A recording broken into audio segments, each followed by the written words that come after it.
Very good morning, cadets.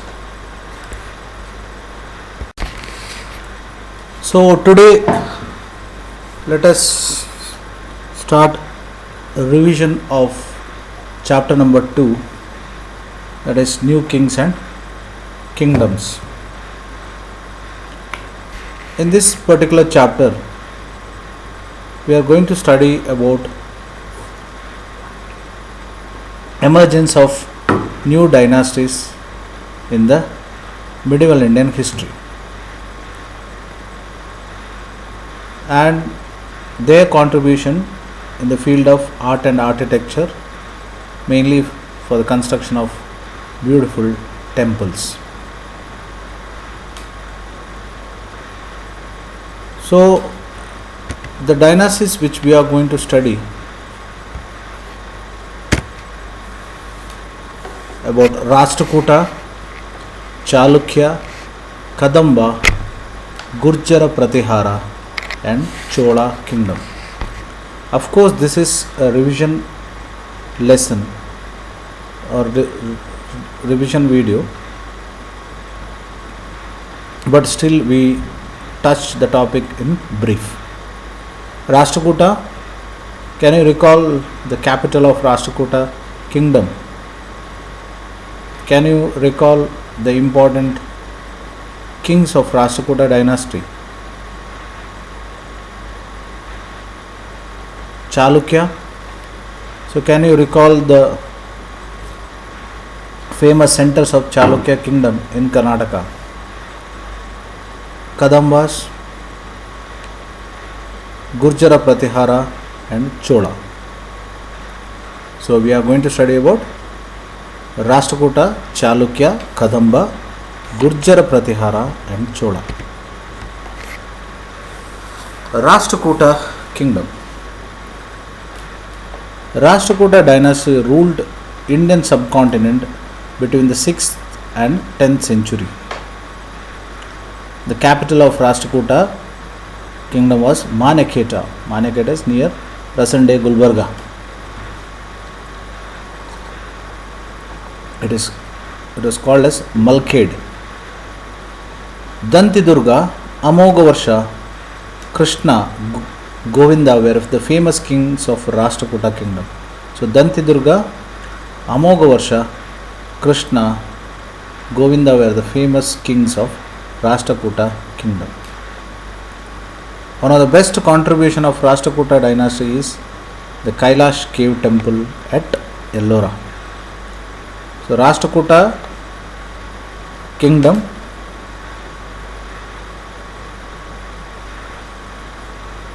the Kailashnath cave temple, the rock cut cave temple.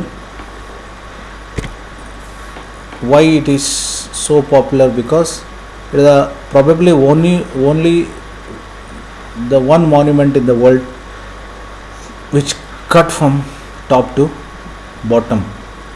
Such a wonderful work. So Kailashnath cave temple of Ellora, contribution of Rashtrakuta kingdom.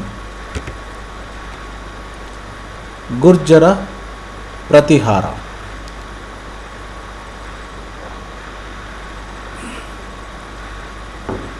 Gurjara Pratihara, they ruled from mid 8th century to 11th century. The capital was Kanauj. The greatest kings of Gurjara dynasty were Nagabhatta, Raja Bhoja and Mahendrapala. So Gurjara Pratihara ruled from the very prosperous place of Kanauj. The greatest contribution of this dynasty is the construction of Khajuraho temple, Khajuraho group of temples. Of course, they are in the today list in the World Heritage sites, the centers. Chalukya dynasty. Hope by now you recalled the capitals of Chalukya kingdom. Chalukya dynasty can be studied into three parts: Chalukyas of Badami, Chalukyas of Vengi and Chalukyas of Kalyani. Kalyani Chalukyans, Badami Chalukyans, Chalukya of Vengi. Pulakeshi II was one of the greatest ruler of Chalukya kingdom. Pulakeshi II was the greatest king remembered as Dakshinapateshwara.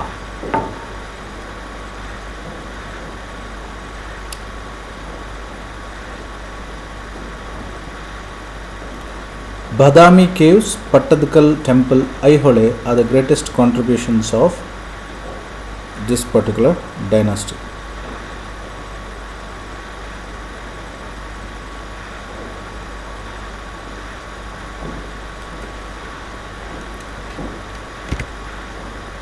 Kadamba. Kadambas of Banavasi, very popular dynasty.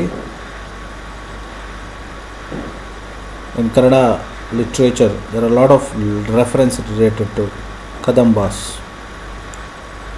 Mayura Sharma was the founder of Kadamba dynasty. Mayura Sharma, story behind him, he was a Varma, but as a revenge against the Pallavas, he took the oath and trained himself in the warfare tactics and finally succeeded in establishment of a powerful temple. That is about Kadamba. Mayura Sharma was a founder of Kadamba dynasty.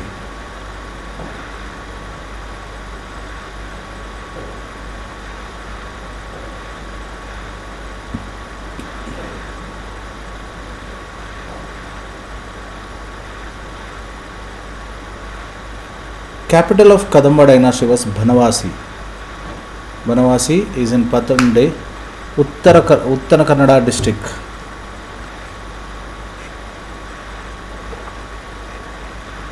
Kadamba dynasty was founded by Mayura Sharma after defeating Pallavas of Kanchi. Pallavas of Kanchipuram. So Pallavas of Kanchi.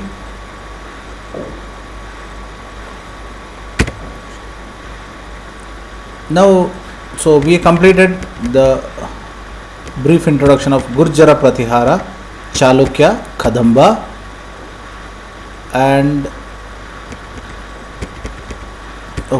administration of kingdom.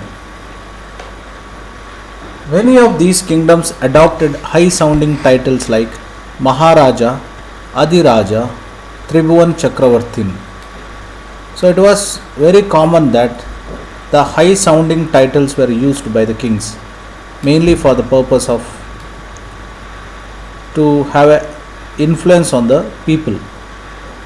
So what was the common titles were used? That is Maharaja. You may be those who have watched historical movies.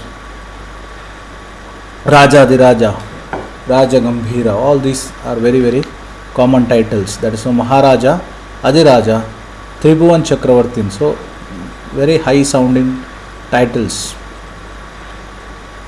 Kings collected revenue source from the landlords, peasants, pastoralists and traders. Tax was collected both in cash and kind.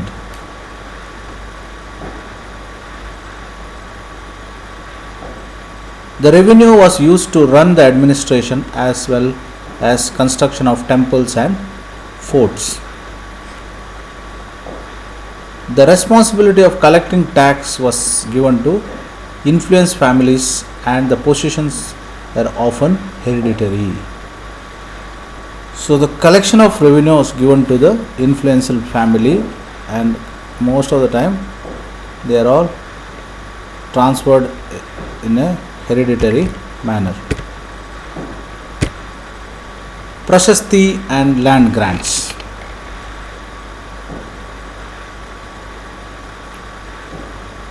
Prashastis and land grants were given to few selected people, and the kings wanted to depict themselves as great. Recording work generally assigned to the learned Brahmins. They were recorded on copper plates.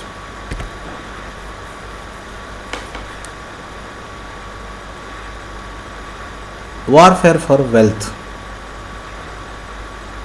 In the medieval India, Kanauj was in Ganga Valley was considered as the rich province. Three dynasties fought to control over the Kanauj. They were Gurjara Pratihara, Rashtrakuta and Pala dynasty.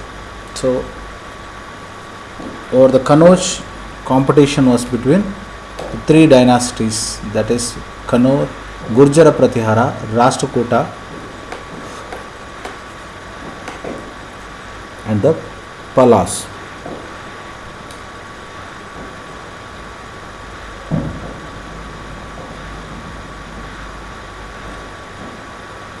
The conflict among three dynasties often described as tripartite struggle. This is already we discussed many times. Tripartite struggle means the three parties involved in the warfare. Sultan Muhammad Ghazni of Afghanistan, who ruled from 997 to 1030,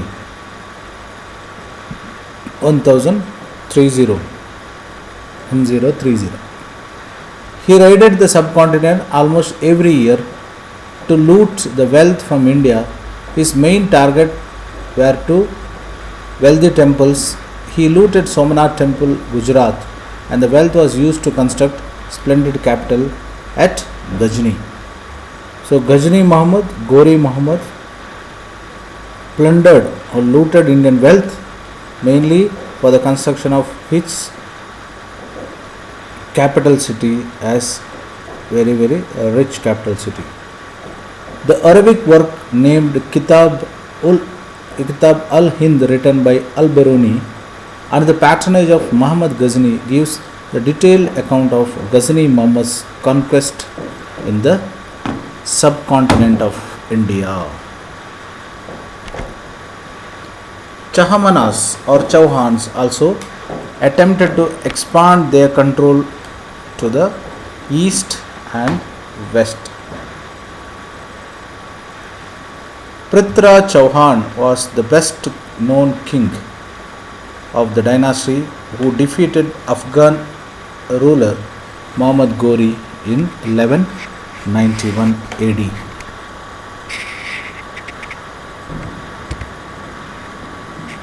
Emergence of new dynasties.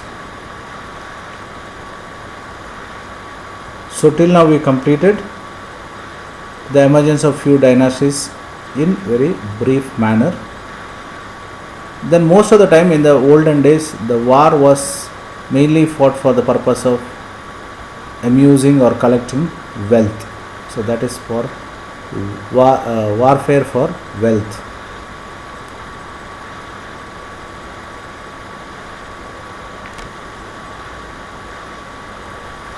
Now let us study the topic, the emergence of new dynasties. By the 7th century, there were big landlords in the different regions. The existing kings often considered them as subordinates or samantas. When samantas gained wealth and power, they declared themselves to be Mahasamanta, Mahamandaleshwara, or even sometimes they declared their independence. So Mahasamanta, Mahamandaleshwara, so they declared their independence. For example, Rashtrakuta in the Deccan were the subordinates of Chalukya kingdom. Hiranyagarbha. So hope you remember the ritual. Hiranyagarbha was a ritual performed by the king of Rashtrakuta dynasty. Hiranyagarbha means golden womb. It was thought that the ritual would lead to the rebirth of the performer as a Kshatriya. So Hiranyagarbha is a ritual performed to get the acceptance as Kshatriya. Kadamba Mayura Sharma and Harishchandra of Gurjara Pratihara dynasty were Brahmins by birth, but they gave up their traditional work and took arms to establish their own kingdoms.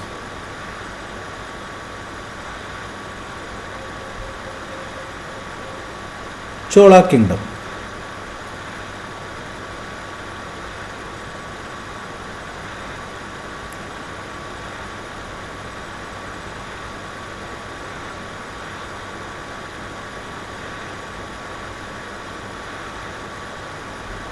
Chola kingdom was founded by Vijayalaya by defeating Pallavas. Pallavas of which place? Pallavas of Kanchi.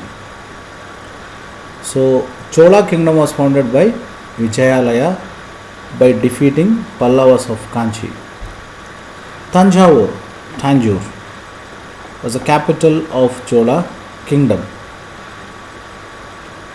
Rajaraja Chola, Rajendra Chola, Vijayendra Chola were greatest kings.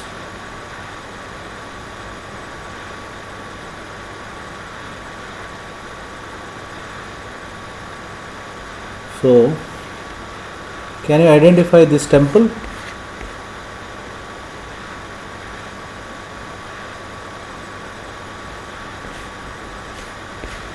That is the Brihadeshwara temple of Tanjavur. Let us study the closer look of Cholas.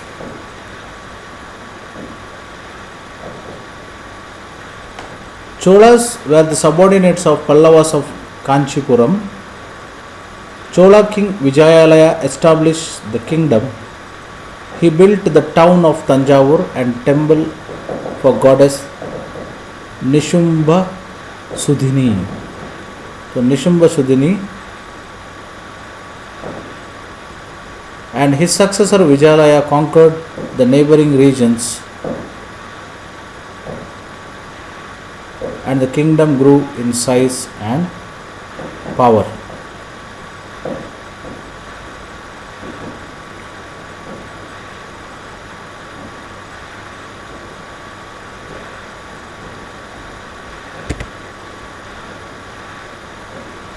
The Pandyan and Pallavan territories of the south and the north were made as a part of the kingdom. Rajaraja Chola I was considered as the most powerful Chola ruler.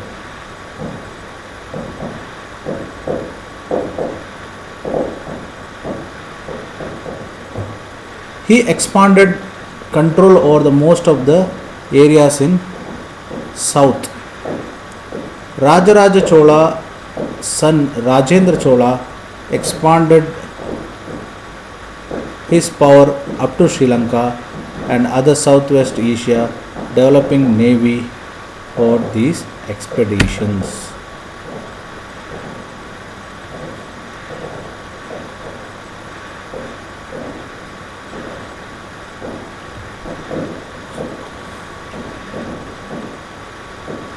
Splendid temples and bronze sculpture. The Chola dynasty was the Tamil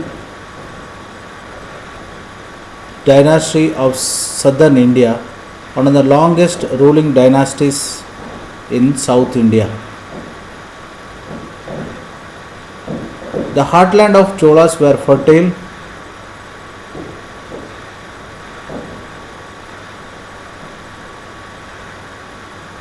Valley of river Kaveri basin. Tanjavur was the capital of Chola kingdom during early Chola period. During the period of Rajendra Chola kingdom, the capital was called as Gangaikonda Cholapuram. This period is referred as the golden age of Chola kingdom. During this period, several Shiva temples were built across the river banks of Kaveri. Tanjavur Brihadeshwara temple still stands as to be the biggest and tallest temple amongst the all towns in India of its time.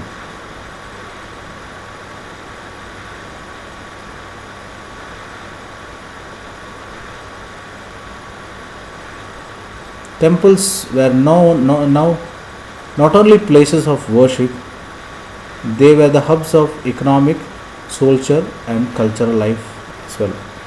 So today we revised vast topic related to various kingdoms. In the next class,